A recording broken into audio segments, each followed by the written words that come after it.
Guys, आज मैं आपको अर्थालंकार के प्रकार बताने वाली हूँ कि अर्थालंकार के कितने प्रकार हैं। मैंने शब्दालंकार के प्रकार बता दी हूँ। उसकी वीडियो में मैंने अपलोड कर दी है, आप देख सकते हो उसको। डिस्क्रिप्शन में लिंक दे दूँगी उसकी। अर्थालंकार के प्रकार, चलिए मैं देखती हूँ इसके कितने प्रकार होते हैं। इसके कितने प्रकार होते हैं? 5। कौन कौन से? उपमा अलंकार, रूपक अलंकार, उत्प्रेक्षा अलंकार, मानवीकरण अलंकार और अतिशयोक्ति अलंकार। अब ये होते क्या क्या है, इनको कैसे कैसे पहचानते हैं वो देखते हैं कैसे करते हैं। उपमा अलंकार, जहाँ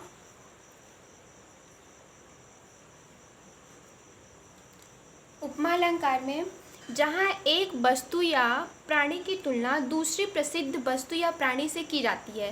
क्या है? जैसे जहाँ एक वस्तु या प्राणी की तुलना, कोई वस्तु हो या कोई इंसान की जो तुलना मतलब कंपेयर होता है दूसरे प्रसिद्ध जो पॉपुलर वस्तु या प्राणी से की जाती है, उपमा अलंकार होता है। जैसे हो गया इसका उदाहरण, उपमा का अर्थ होता है कंपेयर ही, मतलब किसी की तुलना करना। क्या हो गया? राधा का मुख चांद सा सुंदर। जो राधा रानी है, राधा का मुख चांद सा सुंदर, राधा रानी को बताया गया है। तो जो राधा का जो मुख है, मतलब उनका जो मुख है वो उपमेय हो गया। मतलब हम क्या कर रहे हैं? जिसकी तुलना कर रहे हैं, जिसकी तुलना करते हैं, जिसकी तुलना करते हैं मतलब कि उपमेय क्या हो गया, आप क्या समझे कि जिसकी तुलना हम करते हैं वो अपना क्या हो जाता है? उपमेय कहलाता है। फिर क्या हो गया? राधा का मुख, ये अपना क्या हो गया? उपमेय। और चांद सा सुंदर, मतलब राधा का मुख चंद्रमा के समान कैसा है? सुंदर है। तो राधा का मुख अपना हो गया उपमेय, जिसकी तुलना हम करते हैं। चांद का मतलब हो गया जिससे तुलना करते हैं, जिससे तुलना करते हैं, अपना क्या हो गया? वो उपमान। समझ में आया आपको कि जहाँ एक वस्तु या प्राणी की तुलना हम किसी दूसरे वस्तु या प्राणी से करते हैं जो प्रसिद्ध हो, वहाँ पे अपना क्या होता है? उपमा अलंकार होता है। अब ऐसा नहीं कि कहीं पे भी आप बोल दो कि जैसे हो गया कोई रमेश नाम का बच्चा है, उसको आप बोल दो कि रमेश महेश से ज़्यादा पढ़ने में वो है, तो वहाँ पे उपमा अलंकार नहीं होगा। हमको किससे करना है? किसी पॉपुलर इंसान से करनी है या किसी वस्तु से करना है, वहाँ पे अपना क्या होता है? उपमा अलंकार कहलाता है। जैसे हरिपद कोमल कमल से, हरिपद, हरिपद का मतलब होता है, हरि मतलब क्या हो गया? विष्णु भगवान। पद मतलब हो गया उनके पैर। कोमल कमल से मतलब उनके पैर या चरण जो है, क्या विष्णु भगवान के जो चरण है किससे कोमल है? कमल की जो पंखुड़ियाँ होती हैं उनके समान क्या है? कोमल है।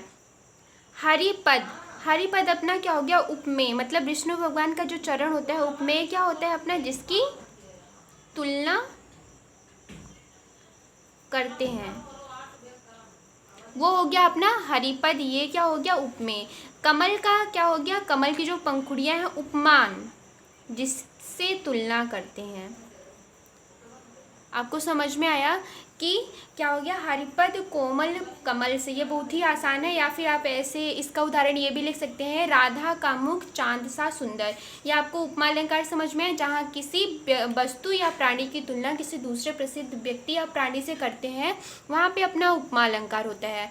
फिर सेकेंड है रूपक अलंकार, जहाँ गुण की अत्यंत समानता के कारण उपमेय में ही उपमान का अभेद आरोप की दिया जाता हो, वहाँ पे रूपक अलंकार होता है। क्या है? जहाँ गुण की अत्यंत समानता के कारण उपमेय में ही उपमान का अभेद आरोप किया जाता है। अब आपको समझ में आया उपमेय क्या होता है? उपमेय क्या होता है? जिसकी तुलना हम करते हैं, कोई वस्तु या प्राणी है जिसकी हम तुलना करते हैं, वो अपना उपमेय हो गया। उपमान क्या होता है? जिससे तुलना हम करते हैं, वो अपना हो गया उपमान कहलाता है।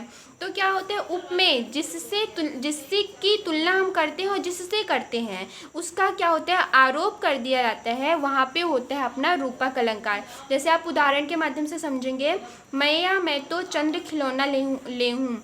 जो बाल कृष्ण का वर्णन है, बाल कृष्ण जो छोटे कृष्ण भगवान हैं उनको बोल रही हैं, वो अपने माता से बोलते हैं, मैया मैं तो चंद्र खिलौना ले हूँ। चंद्रमा इसमें क्या हो गया, अपना उपमेय हो गया। चंद्रमा का मतलब जिससे क्या हो गया, तुलना करते हैं। खिलौना का हो गया अपना उपमान। चंद्रमा के समान हमको जो वो क्या बोल रहे हैं अपने मैया से, मतलब जो अपनी यशोदा माता से बोलते हैं कि हमको क्या लेना है, चंद्रमा जो वो दिख रहा है वो हमको खिलौने के रूप में लेना है, मतलब किसको, खिलौने को। यहाँ पे आपको समझना है कि ये है अपना रूपक अलंकार। ये आपको समझ में आया। मैं अब आगे बताऊंगी आपको उत्प्रेक्षा अलंकार, मानवीकरण अलंकार और अतिशयोक्ति अलंकार। उत्प्रेक्षा अलंकार, उत्प्रेक्षा में अब क्या होता है, जहाँ उपमेय में उपमान की संभावनात्मक कल्पना की जाती है वहाँ पे उत्प्रेक्षा अलंकार। ये सबसे आसान अलंकार है, भले ही आपको ये उपमेय उपमान में कंफ्यूज हो रहा हो, लेकिन ये सबसे आसान है। क्या है, जहाँ उपमेय में उपमान की संभावना अथवा कल्पना की जाती है वहाँ होता है उत्प्रेक्षा अलंकार। इससे हम कैसे पहचानते हैं, हमको क्या करना है, इसकी तो अगर कोई परिभाषा पूछता है तो हम लिखेंगे जहाँ उपमेय में उपमान की कल्पना कर दी जाती है वहाँ पे उत्प्रेक्षा अलंकार होता है। इससे हम कैसे पहचानते हैं, अगर कोई लिखा हो, कोई काव्य पंक्ति लिखी हो और इसमें कोई पूछे कि यहाँ पे कौन सा अलंकार है, तो कैसे इसको पहचानेंगे। जिस काव्य पंक्ति में इसके बोधक शब्द हैं मानो, मनु, मनहु, जानो, जनु, जनहु, ज्यों आदि, ये क्या होते हैं, ये एक ट्रिक के रूप में आप इसको ले सकते हो कि जिस काव्य पंक्ति में मानो, मनो या मनु मानो, जनु जानो, आप ऐसे बोल सकते हैं, मनु मानो, जन जानो, ऐसे याद कर सकते हैं। क्या है, जैसे आप कैसे इसको वो करेंगे, सोहत ओढ़े पीत पट, श्याम सलोने गात, मनहु नील मन शैल पर, आतप पर्यो प्रभात। आपको आंख बंद करके मनहु दिख गया, मनु दिख गया, जानो दिख गया, जनु दिख गया, आप आंख बंद करके बोल देंगे कि ये अपना है, ये काव्य पंक्ति अपनी उत्प्रेक्षा अलंकार है। जैसे पंक्तियों में किसका वर्णन किया गया, अब आप क्या पढ़ रहे हो, अर्थालंकार पढ़ रहे हो, तो हम क्या करेंगे, उसको अर्थ के हिसाब से जो चमत्कार उत्पन्न होगा तो इसका अर्थ भी आपको आना चाहिए। उपयुक्त जो काव्य है पंक्तियों में श्री कृष्ण के सुंदर श्याम शरीर में नीलमणि पर्वत, नीलमणि जो पर्वत है श्री कृष्ण के लिए बता रहे हैं कि श्री कृष्ण के सुंदर श्याम शरीर में नीलमणि पर्वत की और उनके शरीर पर शोभायमान पीताम्बर, जो पीले रंग का पीताम्बर वो पहनते थे, वो प्रभात की धूप में मनोरम संभावना अथवा कल्पना की गई है।